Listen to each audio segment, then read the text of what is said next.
Amen. Good morning, everyone. I believe the song that we just heard about praying time. It is praying time, not only in our church, but it is praying time in our city, in our country.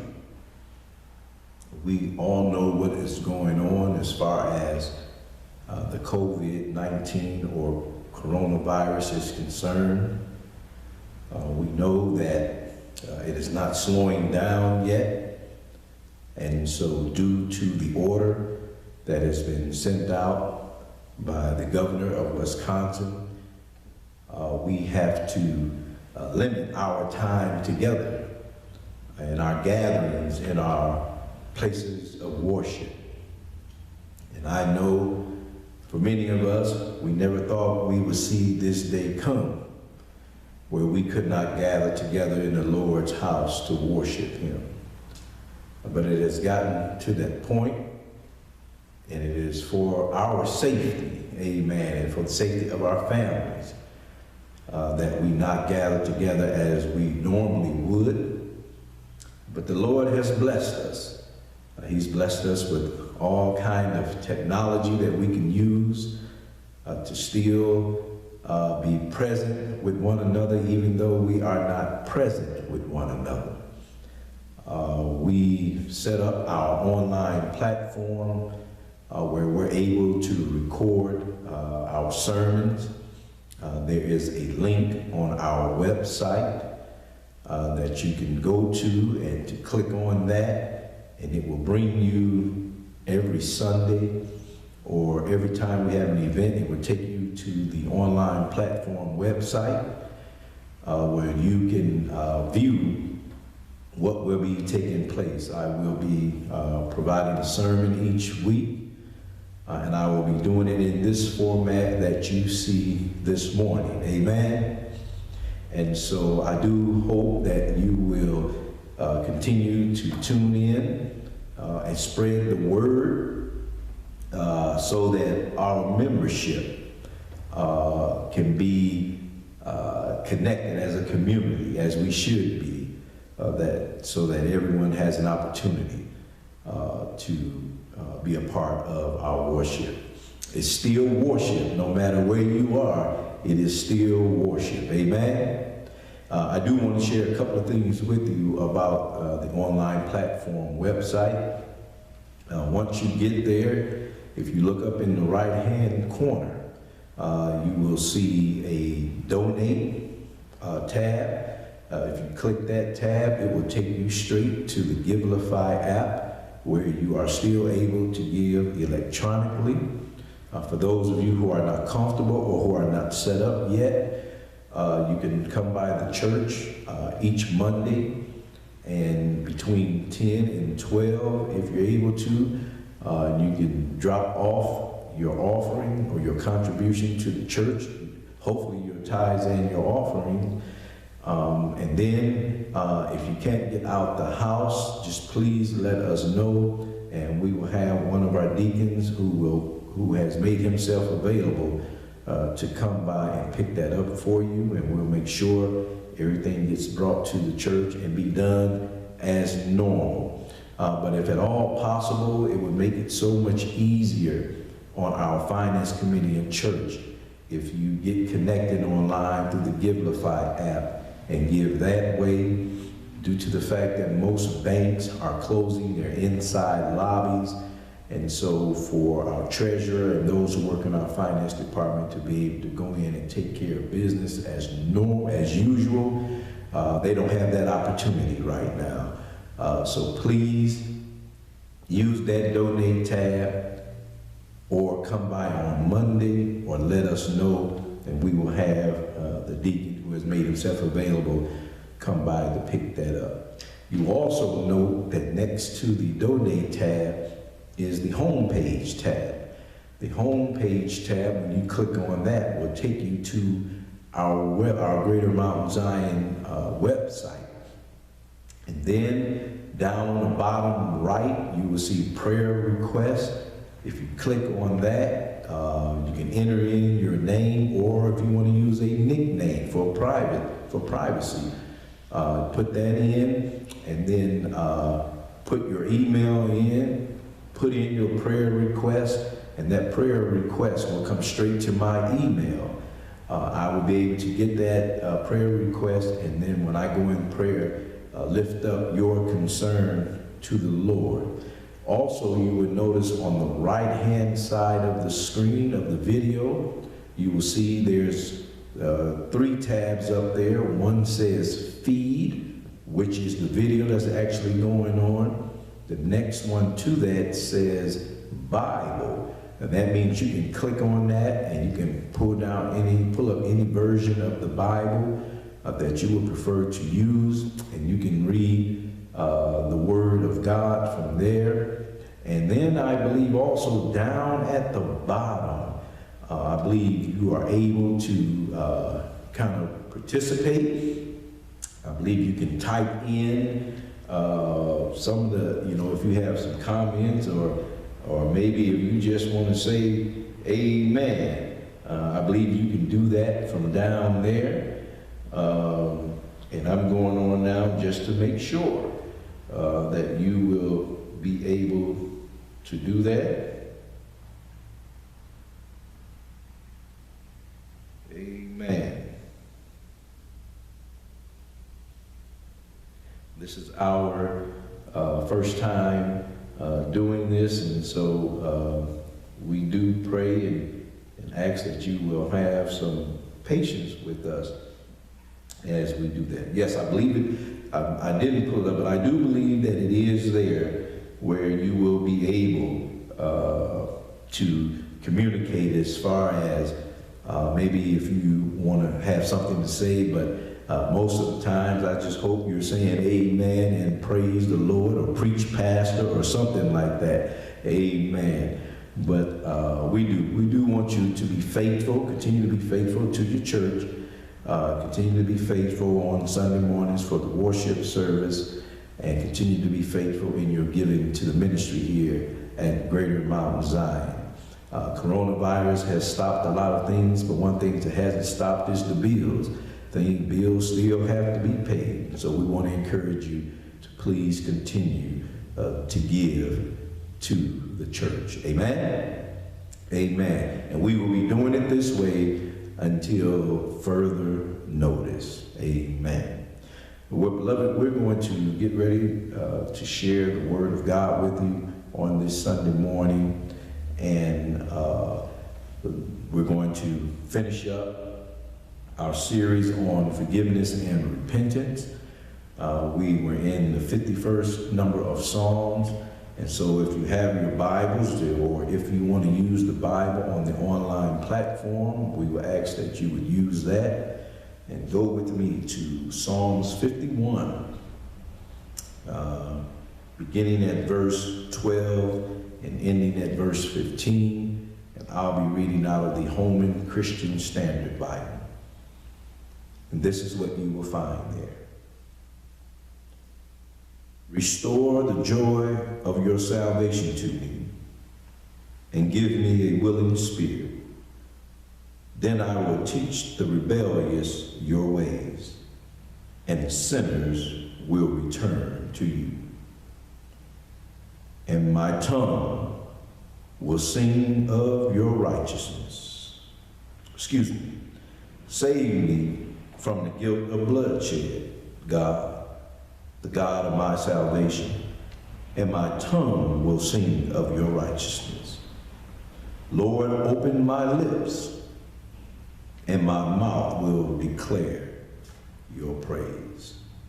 Amen. Let us pray. Eternal God, our Father, Lord, we thank you for this time to share. We thank you for providing during this time of crisis in our country, providing us, God, with technology and the tools we need to continue to worship you. This is a time we did not see coming, God.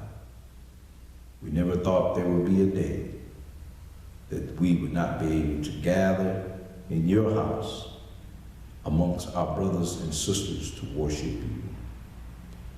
And so, Father, we thank you for what we have. Thank you, God, for giving us know-how and skills to be able to set up a platform, Father, where we're still able to share with your people.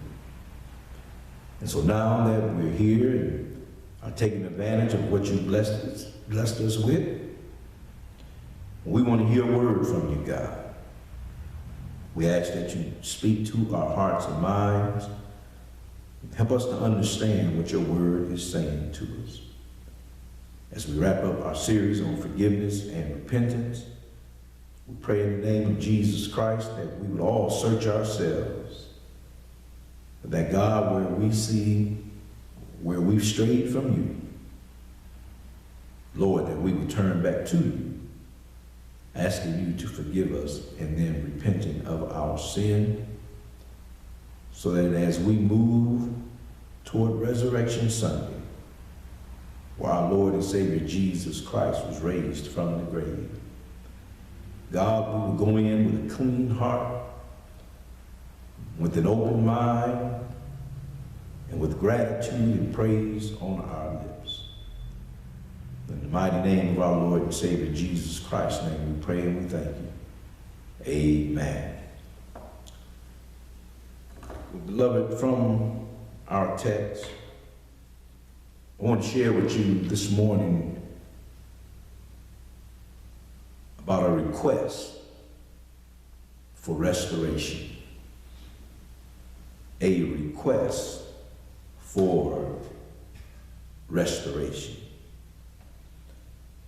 Brothers and sisters, when we began this journey with King David toward forgiveness and repentance, we saw how David began this journey through the sermon, The Genesis of Repentance. From there, we talked about David crying out for cleansing. Then how he pleaded for peace. Now that David has removed the mascara off of his sin and showed the ugliness of it, now that he has confessed, shown remorse, and opened up to what he has done, David now puts in a request to be restored back into right fellowship with God. David's sin put him out of fellowship with God, which means him and God were not on good terms. They were not getting along. Things were not well between them. Now, beloved, normally when two people are out of fellowship with each other, both persons are affected by the disfellowship. But in this case, David is the one who's really being affected. You see, David needs God. God doesn't need anybody. David needed the presence of God. God exists all by himself. David needed the power of God. God has all power. David needed the blessings of God. God owns everything, even the cattle on 1,000 hills. David needed God's forgiveness. God needs no forgiveness because he's perfect and just, and he's the forgiver of all. Are you all getting where I'm going? Because David was out of fellowship with the Lord. He was deprived of all he needed and wanted. You see, beloved, to David, God was everything. He loved the Lord, and he loved being in the presence of the Lord and enjoying the benefits of that presence. But now he was out of fellowship with the Lord because of his sin. And in our text, he was requesting to be restored. Brothers and sisters, that's what happens when we sin as a child of God. As his son or daughter, when we mess up, we fall out of fellowship with God, not relationship with God. We are still his child, but we are not on good terms. Things are not well between us and God. There's tension in the relationship, which leads to disfellowship. And just like David, we are the ones affected by the disfellowship. We need God. God doesn't need us. We are non-necessary and non-essential when it comes to God. God exists all by himself, but we need him to exist. We need his presence, his power, his forgiveness, his cleansing, and beloved, we need his permission to be restored back into right fellowship with him. Plus the simple fact, the reason we fall out of fellowship with God is always our fault. We must put in a request to him for restoration.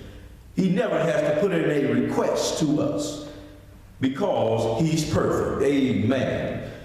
Well, beloved, as we look at David's request for restoration, the first thing you would notice is David requested former joy and a sustaining spirit.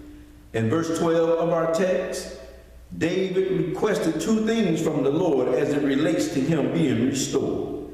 He asked for something he formerly had and something he didn't have. In verse 12, David says, "Restore the joy of your salvation to me and give me a willing spirit." For David to ask God to restore the joy of his salvation to him implies that he had formerly known the happiness of being a friend of God and of having a hope of salvation. That joy had been taken from him by his sin. He had lost his peace of mind. His soul was sad and cheerless. Well, brothers and sisters, sin always produces this effect. It robs us of our joy in the Lord. It interrupts the peace we have with God. It keeps us from rejoicing as we should, and it silences our prayers. And for us to have what we once had restored, we must put in a request to the one who gave it to us in the first place. We must go to God and ask him to restore it. Now, if you notice, David didn't ask God to restore his salvation. That was never lost or taken away. However, the joy of the Lord's salvation had escaped him. In other words, because of his sin, David could not enjoy his relationship with the Lord. He couldn't enjoy serving the Lord. He couldn't enjoy worshiping the Lord. He couldn't enjoy praising the Lord. He had no spiritual joy. So he asked the Lord to give it back to him. He had it before when he was obedient. As a matter of fact, David was on fire for the Lord at one time. But now that fire he once had has been snuffed out by his sin. So he put in a request to have his joy restored. Well, beloved, have you been there? Are you there now? Or have you just left there? Has your spiritual joy been stunted or put on pause because of your sin? Have you found it hard to enjoy God because of your sin? Have you found it hard to worship because of your sin? Have you found it hard to praise the Lord because of your sin? Have you found it hard to serve the Lord because of your sin? Well, if you have, just do like David and put in a request to our God and ask him to restore the joy of his salvation back in your spirit. Don't blame the preacher for the sudden slack or lack of spiritual joy you are experiencing. Don't blame the choir talking about they didn't sing your favorite song. And don't even blame your brother and sister in Christ. But check yourself and see where there is sin in your life. And ask the Lord to forgive you and to restore what you once had. The joy of his salvation. But don't stop there, saying in spirit. Listen at what he says. Restore the joy of your salvation and give me a willing spirit.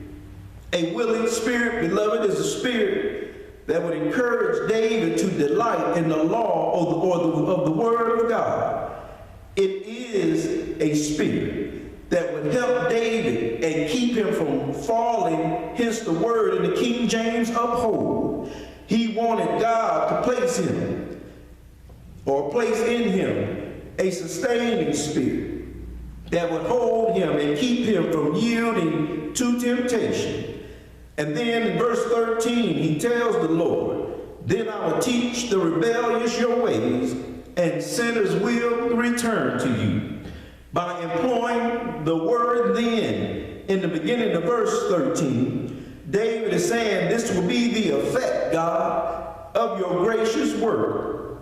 God, if you restore the joy of your salvation and give me a willing spirit, then I am going to tell folk who don't know you about you, and sinners will return to you.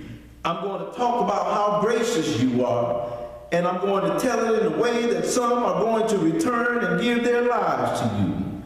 Beloved, in the same manner, we must ask the Lord to give us a sustaining spirit that will help us remain faithful to him and his word. A spirit that would encourage us not to turn from him. One that puts some substance in our proclamation. We shall not be moved.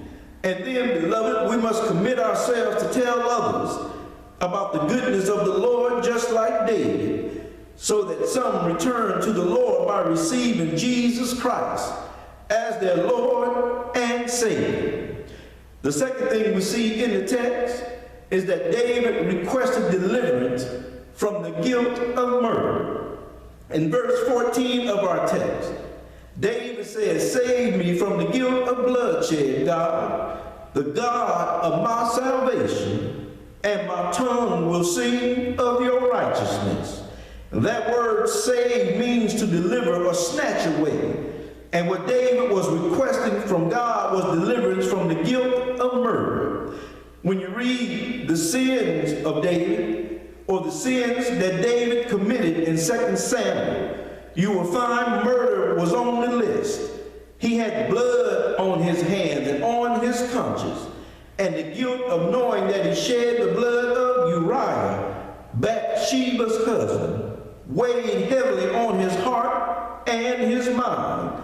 The cries of vengeance from Uriah's grave gripped David's conscience, and he felt imprisoned by the guilt that weighed on him. And he needed deliverance. So David requested God save or deliver him from the guilt of bloodshed. My friends, David was being honest with the Lord about his sin. And if you want to be restored back into right fellowship with the Lord and have the guilt of your sin removed from your conscience, you must request God deliver you from it. It doesn't matter what you have done. If you belong to the Lord, even what we call a little white lie will weigh on your conscience and cause you to feel bad because it's sin. And God sees all sin the same. So, beloved, like David, we must put a request into the Lord to deliver us, to snatch us away from under the guilt of our sin.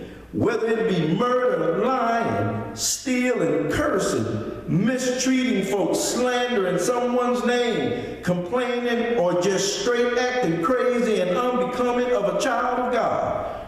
We need to ask God to deliver us from the guilt of it. David would be so grateful, he says, that if God would deliver him, he says that his tongue would sing of his righteousness. He would sing of God's righteousness because he knew it did not exist in him. So David's tongue was singing of God's goodness, God's grace, God's mercy, and his forgiveness of sin. But beloved, he would also sing aloud about God's displeasure against sin. He would let people know that God is a righteous God. He's a holy God who does not tolerate sin, and he will deal with those who do sin. Well, brothers and sisters, in the contemporary church, We don't have a problem talking about the goodness of the Lord. We don't even have an issue with talking about the Lord's blessing. But we come up short when it comes to talking about God's righteousness. And the reason we come up short is because to talk about God's righteousness we talk about sin. And beloved, we don't want to talk about sin because that might turn some folk off. But beloved, if we are to do like David and request to be saved or delivered from blood guiltiness, and then to sing of the Lord's righteousness, we must not only sing about his goodness, we must also sing about his mercy, which involves singing about his displeasure with sin. Well, my friends, as you seek to be restored back in the right fellowship with the Lord, make your request to be delivered, but also show some appreciation for his deliverance by singing aloud of his righteousness, singing of his goodness and his mercy, singing of his blessings and his grace, singing of his love and his care, but also singing of his holiness that lets others know that God does not take pleasure in our sin. Finally, beloved, as David closes out his request to be restored, David requested assurance he had been restored. In verse 15 of our text, David said something that shows he desired assurance of restoration. He says, Lord, open my lips, and my mouth will declare your praise. David needed peace in his heart, and he could not praise God for pardon until he felt God had pardoned him and restored him back into right fellowship with him. He couldn't open his mouth without God taking away his guilt, which will be evidence his sins were forgiven and that he was restored. With assurance of being restored, David said, my mouth will declare your praise. David would praise God, not only for restoring him, but he would praise God for his mercy, grace, goodness, truth, and faithfulness. And beloved, he wouldn't just do it by talking, but David would also praise God in psalms, hymns, and spiritual songs. He would use all that was within him to praise the Lord. Well, brothers and sisters, I don't know if you know this or not, but praise is the natural expression of the feelings when the sense of sin is removed and one has been restored back into right fellowship with the Lord. When you go to the Lord, seeking forgiveness and repenting of your sin, and the Lord blesses you by restoring you, you ought to praise him. Too many times, we just want to praise the Lord for his blessings. You know when the Lord has done something great or grand for you, and you shout all over the church. Well, beloved, he does a great and grand thing for you when he allows you back into fellowship with him after you have strayed away. So just as you praise God for blessing you, you ought to praise him when he assures you that you have been forgiven and restored. You ought to tell God, thank you for allowing me back in your presence. You ought to tell him, thank you that he didn't cast you away. Tell him, thank you that he removed the guilt from you. Tell him, thank you that he restored some peace back in your heart. You ought to praise him for his goodness. You ought to praise him for his faithfulness. You ought to praise him for his grace. And you ought to praise him for his mercy. And most of all, beloved, you and I should praise him for the one who made our restoration possible. We ought to praise him for our Lord and Savior, Jesus Christ. Praise him that Jesus died on the cross for our sin. Praise him that on the third day God raised him from the grave. Praise him God interceding for us. Praise him that because Jesus is interceding for us, we're able to go to him and ask for forgiveness and be restored into right fellowship with the Lord. Praise him that Jesus stands in the gap, because it is because of Jesus Christ that we are able to request to be restored back in the right fellowship with our Father. Thank God for Jesus, who's able to help us be restored. So if you've been sinning, or if you have sin in your life, and you know that you're out of fellowship with God, do like David, brothers and sisters. Go to the Lord.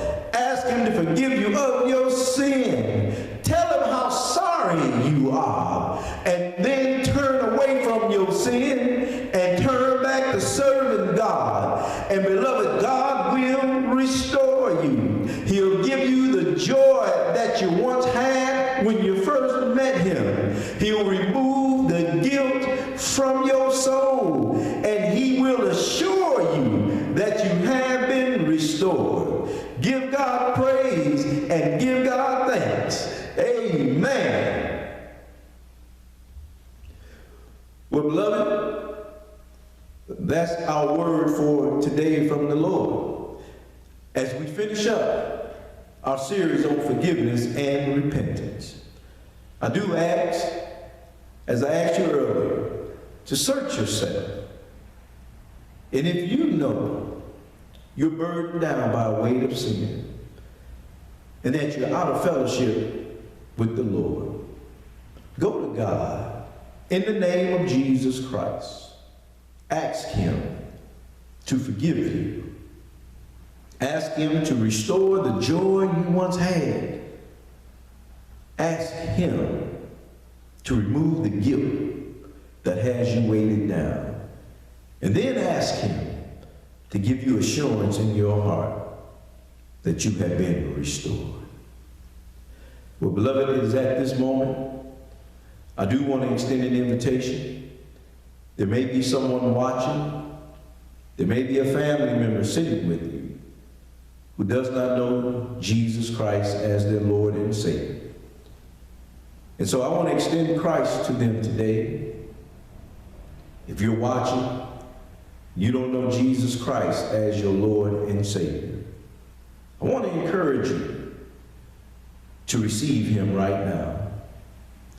If you believe that he died on the cross for your sins, if you believe that on the third day God raised him from the grave, if you believe that when Jesus comes again, that he'll take you to live with him forever,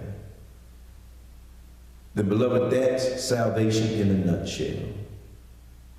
Don't continue to live your life not only out of fellowship with God, but out of relationship with God. You see, those of us who know Jesus Christ, we have a relationship that we will never lose.